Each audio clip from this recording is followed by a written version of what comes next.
आइयो खोलातिर त ल आज चाहिँ यहाँ यस्तो छ माछा केटा यहाँ आम्माम्माम्माम्मा यस्तो दौडेछ।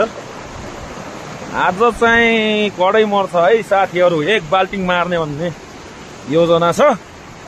ल यसरी मेहनत गर्दैछौँ है। यो अब लगभग अब तयार भइसक्यो। यो भयो उतातिर हो हामीले मार्ने। यहाँ माछा छैन भन्ने केटाहरू हेर एकछिनपछि हेर, यस्तो डमा माछा हुन्न भन्छस् नि केटा हो।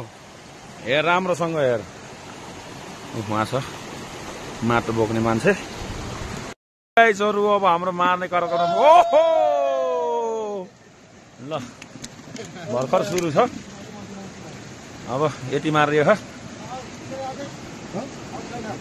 गाइजहरु, यहाँ हाम्रो मार्ने क्रम जारी छ। भेट्यौ? ओहो ल ल ल ल ओहो माछा त यता कता हो। यो हो नि त माछा त भर्खर अब यहाँ हुँदैछ।